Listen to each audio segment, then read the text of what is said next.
Good day. I'm Dr. Terry Willard.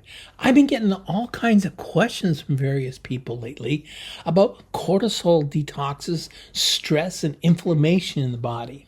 So this blog is called Stress, Inflame, and Out of Control: How We Can Relax the Body. Now, there's no question that the biggest thing about stress is lifestyle. It's not like cortisol builds up in the body in a way like other toxins, so you don't have to detoxify it. Really, what you have to do is go back to basics, a routine, a rhythm in your life. One of the most important places to do that with is our diet. So when a person comes in with these problems, I almost always put them on a cleanse. Yes, you can cleanse or detoxify the cortisol. It needs a good, slow rhythm. So one of the most important things to do with that was diet. So if you change the diet and get a routine in your diet, what this means is typically eating at the same times of the day, really take out things that spike your hormones and various things in your body. So the first thing to take out, added sweets, because they really spike the hormones in the body quite a bit. The next thing to do is take out ultra-processed foods. So this sounds very much like a detox diet. And what we do here is we have less than 20% acid-forming foods, which causes inflammation, and 80% of neutral and alkaline foods. This really evens out the keel of our diet, and that's the key for keeping both the inflammation and the cortisol low in our body. So what we do is we just don't flush out the cortisol. We have to resolve it over a period of time. One of the cores here is to have lots of roughage. Now, it's not just the roughage that works in the cortisol, which it does. It really feeds the microbiota. In this case, we have to enlist the quality of our microbiota to be able to calm out the system to keep it on an even keel. We take the classic herbal detox, or maybe the gentle detox, to do for about 12 days. It takes somewhere around 7 to 12 days to really be able to get the rhythm back in.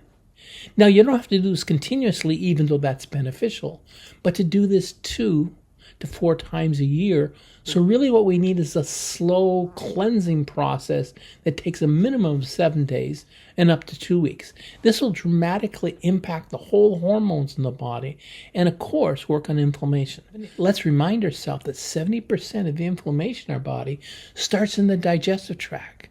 By having plenty of roughage, which you get with your diet, and calming down the microbiota, they're calm and normal, is the fastest way to get rid of inflammation. So I have all kinds of people come in with the first stages of arthritis, inflammation in their limbs and stuff like that. And after they've gone through a 12-day program, they don't need to really worry about that for several months. That's why we're saying 2 to 4 times a year. Even 2 weeks, 2 to 4 times a year is enough for the average person.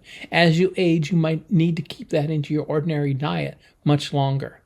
We can further serve the whole hormone and inflammation level by giving the liver support, because the liver is the place where it really detabolizes. I often follow up the herbal detox or the gentle detox with 15 days of doing the liver support. By doing the liver support, we really get it regulated to be able to clear out the hormones and work further on the inflammation. Besides that, we want to use other herbs that work along in the interim. You can use these during the cleansing phase and after. Some of the things we really want to work with here is the adaptogens. So some of our favorite ones for this is, of course, reishi mushroom. It works very good at keeping an even keel. Its byline is to protect an academic from their own brain when they start to think too much. Of course, that gets the stresses up when we think too much. But also, another one I really like is rhodiola. The one I like the most is the botanica one, which is in a liquid capsule, which really helps the overall stress.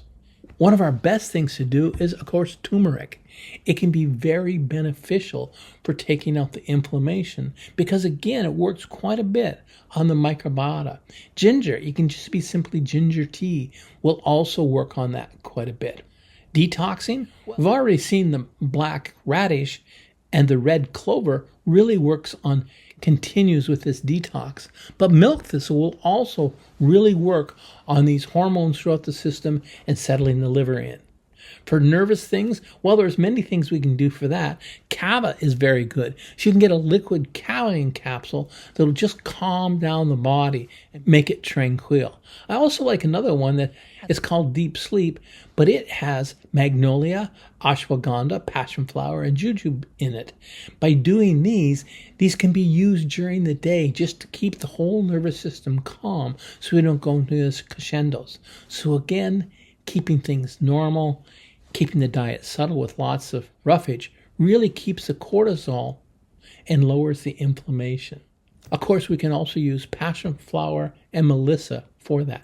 Well, that kind of winds it up what to do for cortisol. Again, it's not a quick cleanse out of it. It's normalizing the diet, normalizing the stress, and encourage your microbiota to be able to settle things out.